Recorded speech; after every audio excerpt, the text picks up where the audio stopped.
ভাবুন তো, যদি আপনারই বেস্ট ফ্রেন্ড পরবর্তীকালে আপনার শাশুড়ি হয়ে ওঠে, তাহলে কি আপনি সেই শাশুড়িকে নিয়ে মানিয়ে সংসার করতে পারবেন, বা সেই শাশুড়ি কি আপনাকে বউ হিসেবে মেনে নেবে? তো চলুন, এমনই একটা রোমাঞ্চকর কাহিনী নিয়ে আজকে চলে এসেছি আমরা।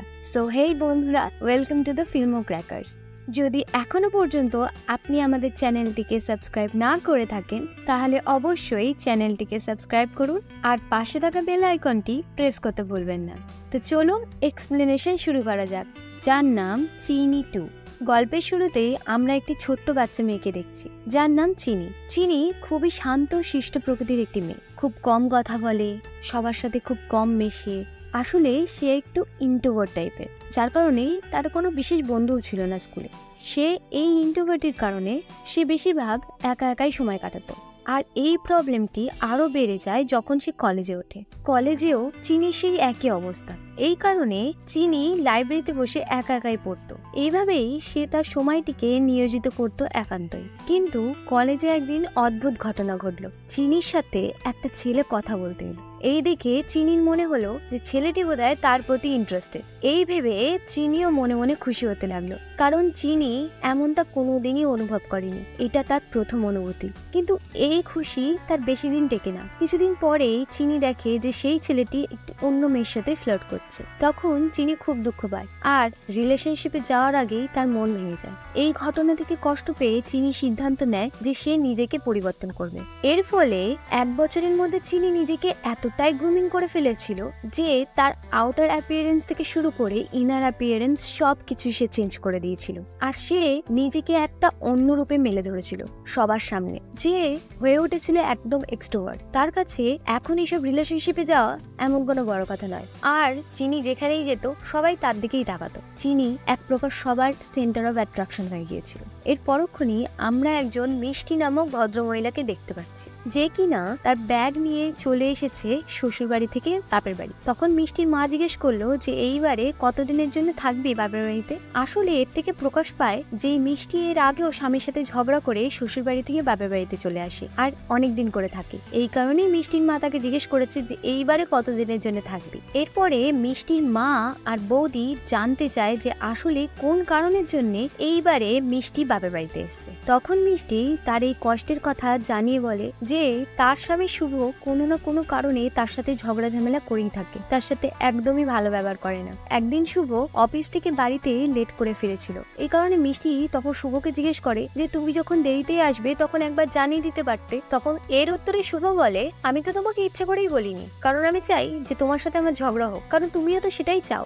এই বলে শুভ সেখান থেকে চলে যায়। আসলে শুভ তার বউয়ের সাথে ঠিক মতো কথাই বলতে চাইতো না। তখন এই কথা শুনে মিষ্টির মা বলে, আমিও জানি যে তুইও খুব কম যাস না, তুই নিশ্চয়ই কিছু না কিছু করেছিস যার কারণে শুভ এরকম তোর সাথে করছে। তখন মিষ্টি তার মাকে বলে যে মা, তুমি সবসময় আমার দোষটাই দেখো, কোনোদিন শুভর দোষটা দেখতেই পাও না। তুমি কি জানো শুভর এই ব্যবহারের কারণে আমার সন্তানরা পর্যন্ত আমার সাথে ভালো ব্যবহার করে না। তখন মিষ্টি বলে, এই কারণেই আমি বাপের বাড়িতে চলে এসেছি। একবার আমাকে ছাড়া থাকতে হলে তখনই বুঝবে আমার কদর কি। এই কথোপকথন চলাকালীনই চিনি সেখানে চলে আসে। এর থেকে জানতে পারি যে চিনি মিষ্টির মায়ের বাড়িতে ভাড়া থাকে। আর এও জানতে পারি যে চিনি ক্যাজুয়াল রিলেশনশিপে বিশ্বাসী। সে সিরিয়াস রিলেশনশিপ করতেই চায় না। মানে যখনই কোনো ছেলে তাকে বিয়ের প্রপোজাল দেয় তখনই চিনি সেখান থেকে মানে কেটে পড়ে।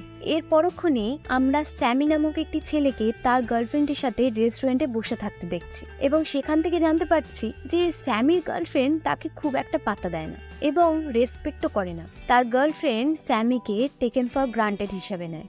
আসলে স্যামির গার্লফ্রেন্ড স্যামির সাথে রয়েছে শুধুমাত্র ওই পয়সার জন্য।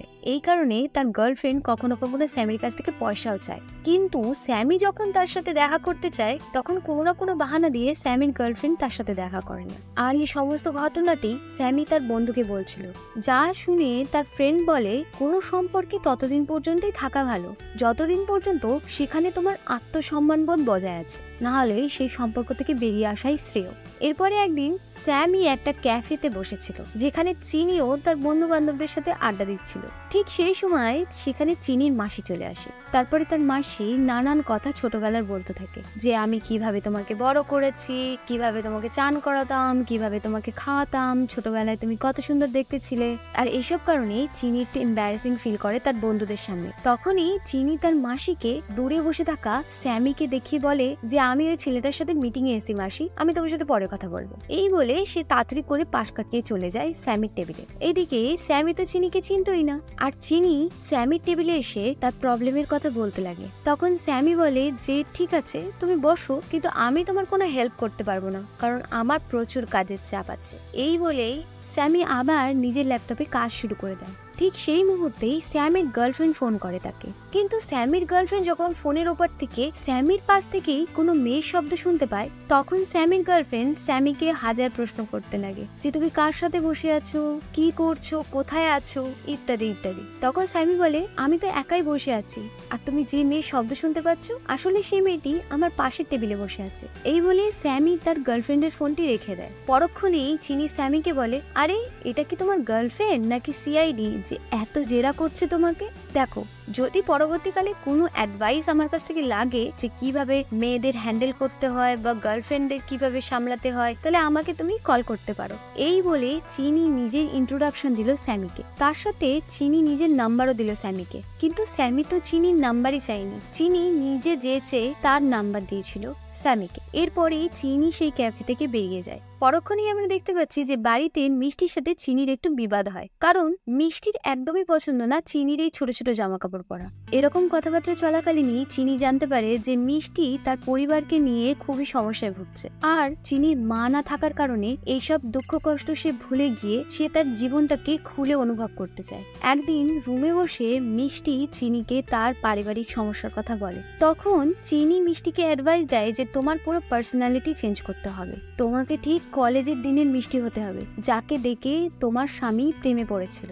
এরপরেই চিনি মিষ্টিকে গ্রুমিং করার জন্য লেগে পড়ে। চিনি মিষ্টিকে জিমে নিয়ে যায়, যেখানে গিয়ে মিষ্টি একটু এক্সারসাইজ করার পরেই হাঁপিয়ে ওঠে, আর সে সিদ্ধান্ত নেয় যে বাকি এক্সারসাইজ সে পরের দিন করবে। তখনই চিনি মিষ্টিকে বোঝায় যে এই পরিবর্তন করতে তোমার অনেক কষ্ট হবে, কিন্তু এই পরিবর্তনের সফর এখানে থামিয়ে দিলে চলবে না, এবং এই অসম্ভবকে সম্ভব করে সবাইকে অবাক করে দিতে হবে। এইসব কথা বলতে বলতে মিষ্টি আর চিনি জিম থেকে বেরিয়ে তাদের বাড়ির উদ্দেশ্যে রওনা হয়। তখনই রাস্তায় মিষ্টি দেখতে পায় তার স্বামী শুভ একটা মেয়ের সাথে হেসে হেসে কথা বলছে, এবং কথা বলা শেষ হয়ে গেলে শুভ সেই মেয়েটিকে হাত করে বাড়ির দিকে রওনা দেয়। এসব দেখে মিষ্টির খুব রাগ হয়, এবং রেগে সে তার স্বামী আর ওই মেয়েটিকে মারতে যাবে। ঠিক তখনই চিনি কোনোভাবে মিষ্টিকে সামলে নিয়ে বাড়িতে নিয়ে আসে। বাড়িতে এসেও মিষ্টি একইভাবে চিন্তা করতে লাগে যে শুভ তার স্বামী ওই মেয়েটির সাথে করছিলটা কি রাস্তায়, কোনোভাবে শুভ আমাকে চিট করছে না তো, শুধু এই ভাবতে থাকে মিষ্টি।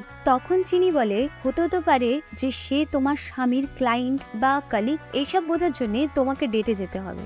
এসব কথা শুনে মিষ্টি বলে আমি 2 বাচ্চার মা, তুমি আমাকে অন্য কারোর সাথে প্রেম করতে বলছো? তখন চিনি বলে আরে আমি তোমাকে শুধু বলছি ডেটে যেতে, আমি তোমাকে কারোর সাথে প্রেম করতে বলছি না। ঠিক আমরা যেরকম বন্ধু বান্ধবদের সাথে ডেটে যাই বা তাদের সাথে টাইম স্পেন্ড করি, ঠিক সেরকমই ডেটে গেলেই যে প্রেম করতে হবে এ কথা কোথায় লেখা আছে? ডেটে গেলে আমরা বন্ধুত্বও তো করতে পারি, তাই না? এইসব কথা শুনেও মিষ্টির একদমই মন চায় না সেই ডেটে যাওয়ার, কিন্তু চিনির জোর করাতে সে চলেই যায়। সেই ডেটে গিয়ে মিষ্টির প্রকাশ নামের একটি লোকের সাথে পরিচয় হয়। তার সাথে কিছুক্ষণ কথাবার্তা বলার পরেই মিষ্টির নার্ভাস ফিল হয়, যার কারণে সে কোনো একটা বাহানা দিয়ে সেখান থেকে বেরিয়ে পড়ে। আর এই সমস্ত ঘটনাটি পাশের টেবিলে বসে চিনিও দেখছিল। তখন চিনি বুঝতে পারে যে মিষ্টি এতটাও ওপেন মাইন্ডেড নয়, এই কারণে তার ওপেন আপ হতে এবং এই মডার্ন কালচারকে আপন করে নিতে তার এতটা প্রবলেম হচ্ছে। এরপরে চিনি মিষ্টিকে নিয়ে নানান জায়গায় যেতে শুরু করে, যেমন ক্লাবে, পাবে, সব জায়গায় চিনি মিষ্টিকে নিয়ে যায়। এর ফলে মিষ্টি নতুন করে নিজেকে আবিষ্কার করে এবং জীবনটাকে নতুন ভাবে উপভোগ করতে লাগে। সাথে সাথে চিনি আর মিষ্টি একে অপরের অনেক ভালো বন্ধু হয়ে ওঠে। এরপর একদিন চিনি ট্যাক্সি করে বাড়িতে ফিরছিল, কিন্তু চিনির কাছে ক্যাশ ছিল না। সেই ইউপিআই এর দ্বারা ট্যাক্সিওয়ালাকে পেমেন্ট করতে চাইছিল, কিন্তু ট্যাক্সিওয়ালা শুধুমাত্র ক্যাশই চাইছিল। আর এর ফলে ট্যাক্সিওয়ালার সাথে চিনির কথা কাটাকাটি শুরু হয়ে যায়। আর ঠিক সেই সময় স্যামি সেখান দিয়েই যাচ্ছিল। তখনই স্যামি চিনে নেয় চিনিকে, আর চিনিকে চেনার পরেই ট্যাক্সিওয়ালাকে সে নিজে থেকে পেমেন্ট করে দেয় ক্যাশে। এরপর স্যামি বলে যে তুমি ধীরে সুস্থে পেমেন্ট করে দিও, কোনো অসুবিধা নেই, তোমার যখন সুবিধা হবে। তারপরেই চিনি স্যামির সাথে হালকা ফ্লার্ট করতে করতে লাগে এবং বলে আমি যদি তোমার টাকা ফেরত না দিই তখন। আসলে চিনিও পছন্দ করতে লেগেছিল স্যামিকে। এরপর আমরা দেখছি মিষ্টির পার্সোনালিটি একদম চেঞ্জ হয়ে গিয়েছে। সে আর আগের মতো নেই, সে আর আগের মতো ভয় খায় না ডেটে যেতে। এই যাবৎ সে অনেকবার প্রকাশের সাথে ডেটে গিয়েছে, তার কাছে এখন এগুলো নর্মাল। একদিন এক বিকেলে মিষ্টি আর চিনি যখন ব্যালকনিতে দাঁড়িয়ে চা খাচ্ছিল আর গল্প করছিল, ঠিক সেই সময় চিনির বাবা চিনিকে ফোন করে। চিনি তার বাবার ফোনটা রিসিভ করার পরে তার বাবার সাথে খুব খারাপ ভাবে কথা বলে রেখে দেয় ফোনটা। এরপর মিষ্টি চিনিকে বলে তুমি কি তোমার বাবার সাথে এরকমই খারাপ ব্যবহার করো? মিষ্টির এই প্রশ্নে চিনি তখন কোনো উত্তর দেয় না, কিন্তু কিছুক্ষণ পরে চিনি মিষ্টিকে কাঁদতে কাঁদতে বলে আমার মা নিজেই নিজের প্রাণ নিয়ে নেয়, কারণ আমার মায়ের দ্বিতীয় ডেলিভারির সময় তার মিসক্যারেজ হয়ে যায়, যার ফলে আমার মা ডিপ্রেশনে চলে গিয়ে স্লিপিং পিলস খেতে লাগে। আর এই স্লিপিং পিলস এর ওভারডোজের কারণে একদিন তার মৃত্যু হয়ে যায়। আর এই সময় চলাকালীন আমার বাবা আমার মাকে একদমই সাথ দেয়নি এবং দেখভালও করেনি, কারণ সে তখন অন্য কোনো অ্যাফেয়ারে যুক্ত ছিল, আমার মাকে চিট করছিল। আর আমার মায়ের মৃত্যুর সুযোগকে কাজে লাগিয়ে তার প্রেয়সীর সাথে বিয়ে করে নেয়। আর পরবর্তীকালে তাদের দুজনের একটি মেয়ে হয়। আর আমার বাবা সমস্ত সময় ভালোবাসা সেই মেয়েকে এবং তার দ্বিতীয় স্ত্রীকে দেয়। তখন থেকে চিনি বুঝে যায় যে নিজের ভালো থাকা এবং ভালো লাগার কারণ নিজেকেই হতে হবে। আর যদি এই ভালো থাকার কারণ তুমি অন্য কারোর হাতে দিয়ে দাও, তাহলে যখন তখন তোমাকে কষ্ট পেতে হতে পারে। এই বলে সে প্রচন্ড কাঁদতে লাগে। আর তখনই মিষ্টি চিনিকে কাছে টেনে আশ্বাস দিতে লাগে। এর পরক্ষণেই আমরা দেখতে পাচ্ছি মিষ্টির হাজবেন্ড শুভ এবং তার মেয়ের দুজনারই পোড়াঝোড়া খাবার দাবার খেয়ে কাহিল অবস্থা। তখনই শুভ বলে যে যদি মিষ্টি থাকতো তাহলে এমন অবস্থা হতো না আমাদের। তখন শুভ মিষ্টির ইম্পর্টেন্সটা বুঝতে পারে। এরপর একদিন চিনি তার ফ্রেন্ডের সাথে একটি ক্যাফেতে বসেছিল, তার পাশ থেকেই স্যামি যাচ্ছিল এবং পাশ থেকে যাওয়ার সময় স্যামির সাথে চিনির সেই বন্ধুর ধাক্কা লেগে যায়, যার ফলে স্যামি এবং চিনির বন্ধুর মধ্যে ঝগড়া শুরু হয়ে যায়। কিন্তু স্যামি সেই সময় ঝগড়া করতে চাইছিল না, সে কোনোভাবে ক্ষমা চেয়ে সেই সিচুয়েশন থেকে বেরিয়ে চলে আসে। আর এই দিকে চিনিও স্যামির পিছন পিছন যায়। ক্যাফের বাইরে গিয়ে চিনি স্যামিকে জিজ্ঞেস করে যে তার এত চিন্তার কারণ কি। তখন স্যামি বলে যে আমার সব প্রবলেমের একটাই কারণ, আমার গার্লফ্রেন্ড আমাকে ঠিক মতো সময় দেয় না, ফোন করলে ফোন রিসিভ করে না, আমাকে রেসপেক্ট করে না। এইসব শোনার পরে চিনি স্যামিকে একটা সাজেশন দেয় ব্রেকআপ করার। কিন্তু স্যাম এতটাই সাদাসিধে ছিল যে আগে থেকে সে ব্রেকআপও করতে পারছিল না তার গার্লফ্রেন্ডের সাথে। সেই দিনের সন্ধ্যেতেই স্যামির গার্লফ্রেন্ড স্যামিকে একটা মেসেজ করে রেস্টুরেন্টে দেখা করতে বলে। তখন স্যামির বন্ধু স্যামিকে বলে আমার এই ব্যাপারটা কেমন যেন একটা লাগছে, কারণ এতদিন তোর গার্লফ্রেন্ড তোর সাথে মেসেজ করেনি, কথা বলিনি, কিন্তু হঠাৎ করে তোকে ডাকছে রেস্টুরেন্টে দেখা করার জন্য। এই ব্যাপারটা কেমন জানি একটা লাগছে। কিন্তু স্যামি এত কিছু না ভেবে তার গার্লফ্রেন্ডের সাথে সে রেস্টুরেন্টে দেখা করতে চলে যায়। সেখানে যেতেই স্যামির একটা বড়সড় ধাক্কা লাগে, তার গার্লফ্রেন্ড তার সাথে ব্রেকআপ করতে চাইছিল। তখন তার গার্লফ্রেন্ড স্যামিকে জানায় যে সে 2 সপ্তাহ ধরে একটা ছেলের সাথে মিট করছে এবং সে তার সাথে রিলেশনশিপে যেতে চায়, এই জন্য সে স্যামির সাথে ব্রেকআপ করতে চায়। এই বলেই স্যামির গার্লফ্রেন্ড স্যামির সাথে ব্রেকআপ করে চলে যায়। স্যামি সেখানে কিছুক্ষণ হতভম্ব হয়ে বসে থাকেন। তারপরে স্যামির চিনির কথা মনে পড়ে এবং চিনিকে মেসেজ করে সবটা জানায়।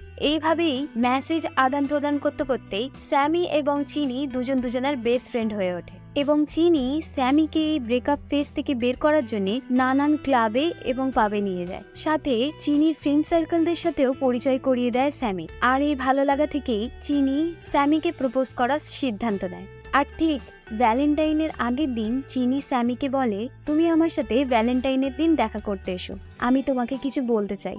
আর এই কথার মাধ্যমে স্যামির এইটুকুনি ধারণা হয়ে গিয়েছিল যে চিনি তাকে প্রপোজ করতে চলেছে। আর স্যামিও চিনিকে পছন্দ করত। কিন্তু ভ্যালেন্টাইনের সকালবেলাতেই স্যামির এক্স গার্লফ্রেন্ড স্যামির কাছে ফিরে আসে। তখন স্যামির গার্লফ্রেন্ড স্যামিকে বলে ওই ছেলেটি আমার জন্য ভালো না, আমার মানুষ চিনতে ভুল হয়ে গিয়েছে, তুমি আমার জন্য ঠিক আছো, আমি তোমার সাথে আবার রিলেশনশিপে আসতে চাই। এসব কথা শুনে স্যামি বুঝে উঠতে পারে না যে সে তার এক্স গার্লফ্রেন্ডকে কি বলবে।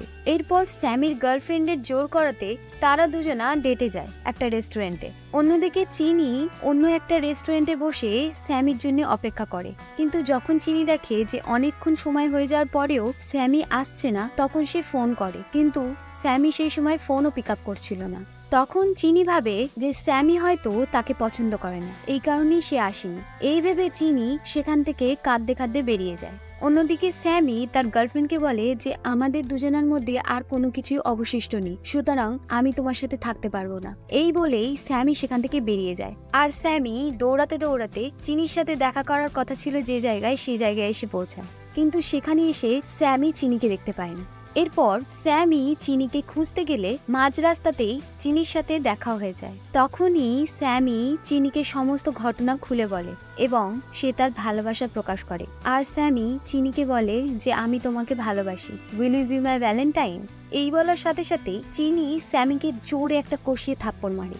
আর সাথে সাথে চিনি স্যামিকে কাছে টেনে নিয়ে এসে তার গলা জড়িয়ে ধরে। আর এখান থেকেই তারা দুজনাই রিলেশনশিপে আবদ্ধ হয়ে যায়। এরপর মিষ্টি আর শুভর অ্যানিভার্সারি উপলক্ষে তাদের মেয়ে শ্রিয়া একটি সারপ্রাইজ পার্টি অ্যারেঞ্জ করে, যে পার্টিতে তাদের সমস্ত কাছের লোকরা উপস্থিত ছিল।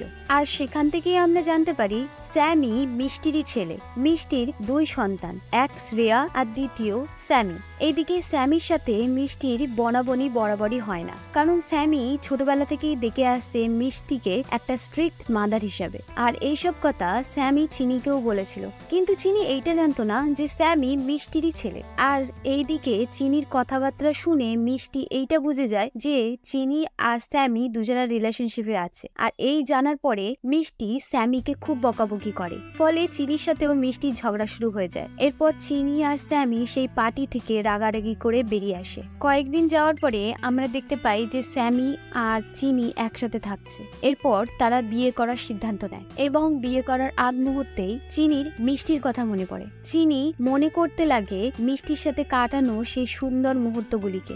এর পরক্ষণে বিয়ের সাজ নিয়েই চিনি মিষ্টির কাছে দৌড়ে চলে যায়। সেখানে গিয়ে মিষ্টির কাছে চিনি সবকিছুর জন্য ক্ষমা চায় এবং মিষ্টিও সেখানে নিজের ভুল স্বীকার করে যে আমারও এসব করা উচিত হয়নি, তোমাকে এত কিছু কথা শোনানো উচিত হয়নি। এই বলে তারা দুজনাই দুজনকে জড়িয়ে ধরে। এরপর মিষ্টি আর শুভ দুজনাই রাজি হয়ে যায় এই বিয়েতে। এরপরে আমরা দেখতে পাচ্ছি চিনি আর স্যামির বিয়ে হচ্ছে, যেখানে মিষ্টি আর শুভ সহ পরিবারের সকল আত্মীয় স্বজন এবং বন্ধু বান্ধবরা সামিল ছিল। আর তখনই শুভ মিষ্টির কানে কানে বলে যে সেদিনকে আমি আমার ক্লায়েন্টের সাথে দেখা করতে গিয়েছিলাম, আমি তোমার সাথে কোনো রকম চিট করিনি। আর এরপর থেকেই চিনি আর মিষ্টির জীবন স্বাভাবিক হয়ে যায়। So if you like our video, so do subscribe, like and comment. So bye. See you in the next video.